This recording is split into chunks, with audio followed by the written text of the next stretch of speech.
are at 4 and 2.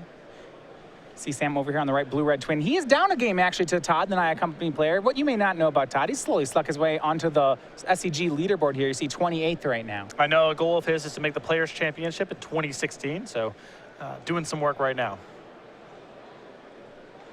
And we'll go ahead and update here. So on Todd's side, he currently at 23, but short on lands, just 3 in play, 2 forests, and a Stirring Wildwood. Also has a 5/5 Scavenging Ooze dealing some damage, but that mana advantage is only going to get pressed harder. You see on Sam's side, he has 6 lands in play, including a Desolate Lighthouse and a Cavern of Souls.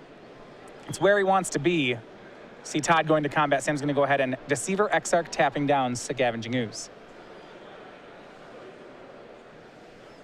Now, what we see with Blue-Red Twin, Game 1, we know they're on the combo, but a lot of times they become a much more fair deck and go out of the combo in games 2 and 3. Is this a yes combo matchup or a no combo matchup? I would stick with the combo in this matchup. No copies of Abrupt Decay in Stevens' list. Just Path to Exile to punch through. I also think that with Collected Company and the larger threats in the game, there's no guarantee that Sam can play a better long game than Stevens can.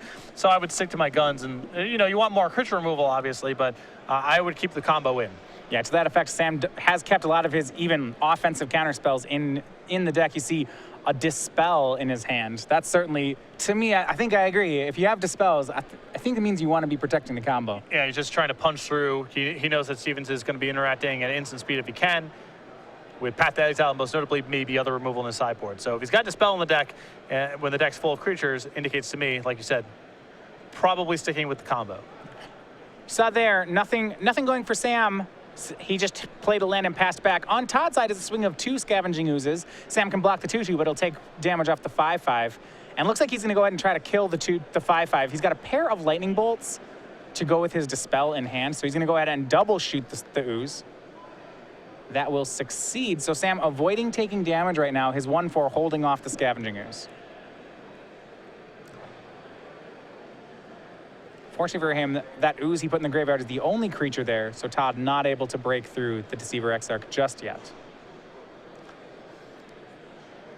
Nice thing about playing some of the bigger builds of Zoo, like the one that Stevens is playing right now, is that you can get creatures to 4 power or greater and really take the sting out of Deceiver Exarch's ability to block. The smaller builds of Zoo, Deceiver Exarch often buys a lot of time, especially when it's backed up with removal spells. And you see here, huge play from Todd.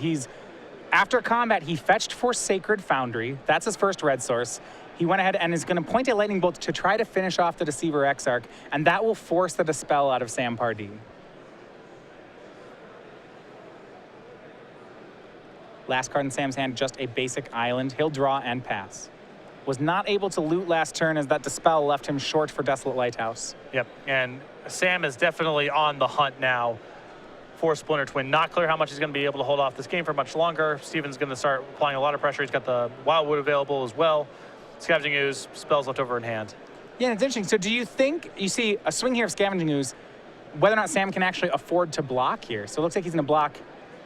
No Bolt Pulse combat, but a Grim Lavamancer is there for Todd. I think that Pardee does need to block here. I don't think he can take those kind of shots. He is down to 11. So Grim Lavamancer and pass, Sam will loot on end step.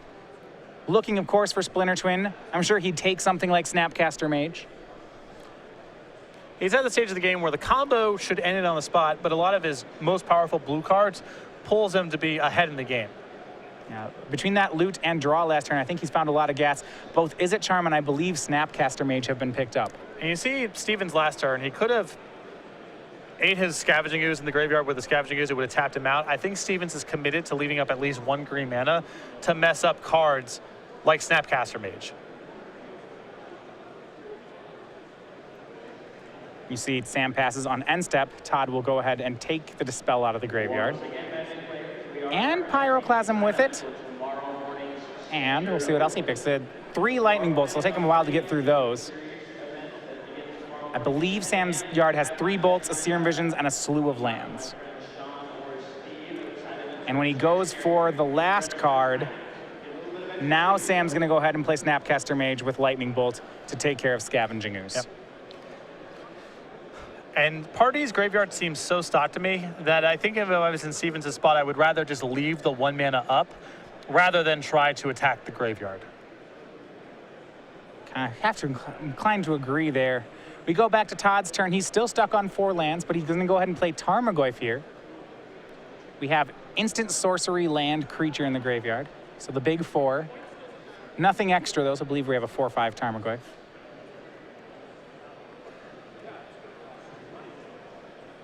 And interestingly, we a lot of times see blue-red twin in these kind of boards. You know, kind of go on a beatdown plan where they bolt your opponent, card advantage your opponent. It seems like it's going to be tough to do against this Naya Company list. Yeah, that's why I think that Pardee has to be committed to the combo in this matchup, because I don't think he can really brawl or even be favored in a long game with Stevens with having so many sources of card advantage and threats that are much larger than Pardee's. The flip side is Stevens just doesn't have a whole lot of ways to interact with the combo. He's got his 4 copies of Path to Exile and a couple other backdoor ways of handling it. So the combo should be good, but Pardee, it's very hard for him to position himself as a control deck here. Well, and even on Sam's side, if he's worried about Path to Exile, he doesn't really have to combo the moment he draws it. I feel like he can sculpt boards where, you know, if he needs a Dispel to protect his combo, he can find a Dispel. Well, he's used a couple of them already, and Stevens has made some efforts to cut off the graveyard as well and get those spells out of there. So he might not be drawing to all that much protection at this point. Grim Lavamancer is going to go ahead and shoot down Snapcaster Mage. Leave Sam with just the Exarch.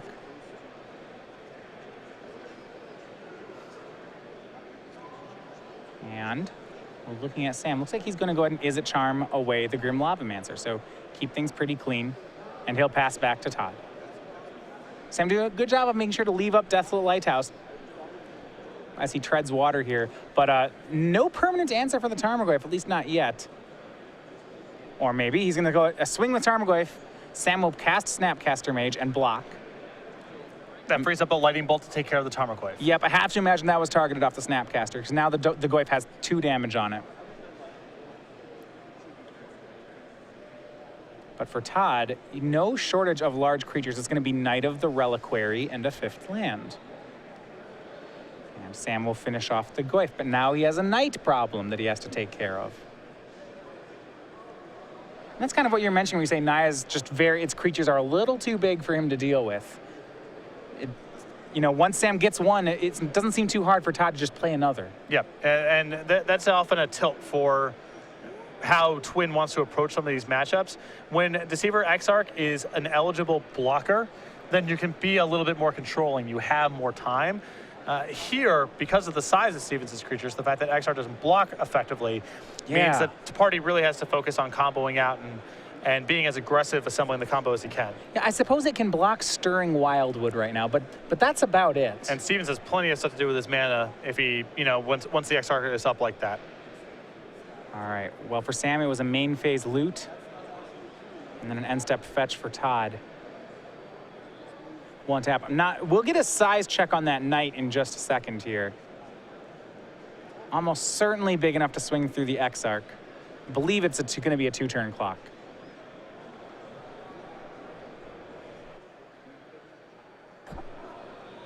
Knight of the Reliquary, currently a 4/4. So not 2 turns yet, but not something that Exarch can block. But between his 11 life right now and the fact that he's got a Desolate Lighthouse in play, Sam does have a lot of looks to try to find the combo before he has to start chump blocking. It's going to be Luxodon Smiter from Todd. And this is just a size thing. More creatures that can't be blocked by Deceiver Exarch. And then his other 4/4, the Knight of the Reliquary, will crash in. Sam down to 7. Well, that's presenting lethal next turn.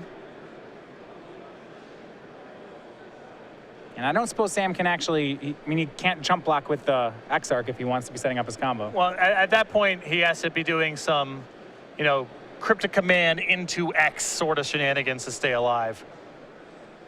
Well, Sam may have bought himself another turn. He's going to attempt to roast the Knight of the Reliquary. And Todd, with a mutagenic growth out of his hand, saves his Knight. And I can't imagine that's something Sam was expecting. No, that's really bad news. Yeah, he will get the Knight in the end. His last card was a Electrolyze, so finishes it off. But still feels like a win there for Todd. Big time. And 1 copy of mutagenic growth in 75. I'm not even sure it's something you'd expect post-board, but it did great work there. Todd will swing in with Smiter. No blocks from Sam means he's down to 3. And let's have 2 lethal attackers on Steven's side. He plays out his hand. It's Tarmogoyf. Sam needs to combo this turn. Not going to be able to hold off these creatures very long, if at all. Well, he's got another Exarch in hand, and another Exarch allows him to tap something and chump block to stay alive and still draw to the combo. All right, so he has 1 turn through that. He's also dead to Lightning Bolt right now, so Fair enough. Steven's definitely with some big draws. And we'll see, does he hit? Didn't get a great look at it. We'll go over to Todd's side. He's up a game. This would take the match for him. If one of these creatures can connect. Blue-Red Train, not a deck that packs any life gain. And he'll go ahead and make it 3 attackers. Here's Stirring Wildwood on the activation. Sam will flash in a Deceiver Exarch. So Tarmogoyf will tap down. 2 attackers, 2 blockers. As it looks on the board, Sam should get 1 more turn.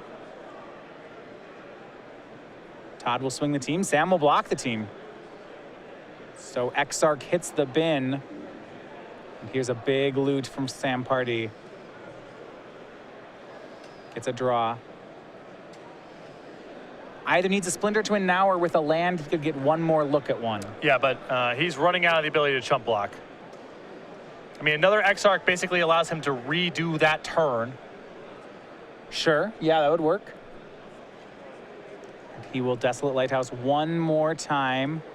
And cannot find it. It was Spell Snare. So 2-0, Todd Stevens takes the win and locks his spot into day 2. Congratulations to Todd Stevens, a player I know has ambitions to make the Players' Championship next year in 2016.